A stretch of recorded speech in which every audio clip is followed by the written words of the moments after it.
Hello, Badgers. Mrs. DeFarno invited me to come and talk some science fiction book talks with you today in celebration of the new Star Wars movie coming out. I invited my friend Leia here from a library far, far away on the other side of town to talk some books.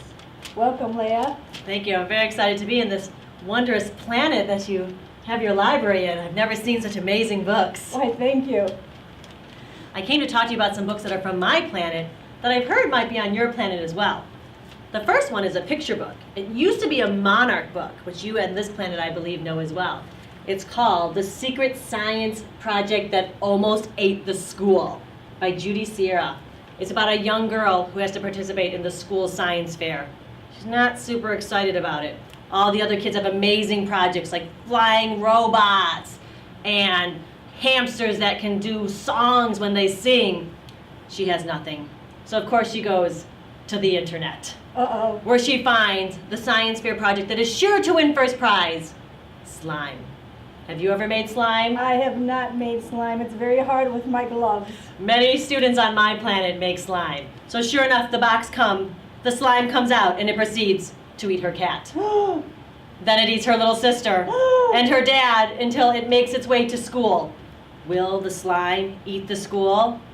You'll have to read the book, The Secret Science Project That Ate My School.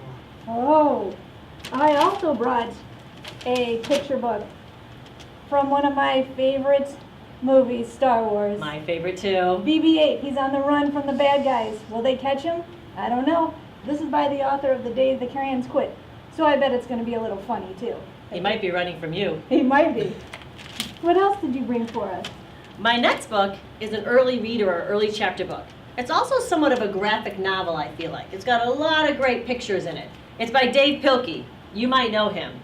He might have written a book about a guy in underpants. Oh, that sounds funny. So this is about a mouse named Ricky. Ricky lives in Squeakyville. He's kind of a small mouse, kind of a quiet mouse, and he kind of gets bullied a little bit. Until one day he decides to make a stand. And when he makes a stand, he makes friends with a giant robot. Which is good news because they have to use their robot to save their world from a giant monster lizard. Oh no. Will they save the day? I hope so. Like Luke Skywalker?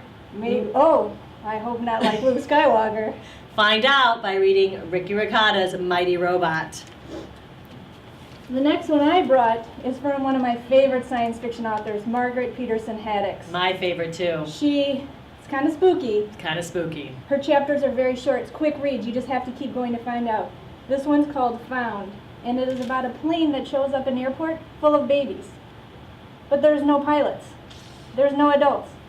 It's just a plane full of babies. How do they fly to get there? You have to read to find out, because after a while, all these kids, 12 years later, get together again and have to figure out the mystery of how they're part of the missing children. I remember that book. It had a very mysterious note that the children get. Ooh. It's kind of a little mysterious like the Star Wars movies are. Yeah, you never know what's going to happen. You never know what's going to happen.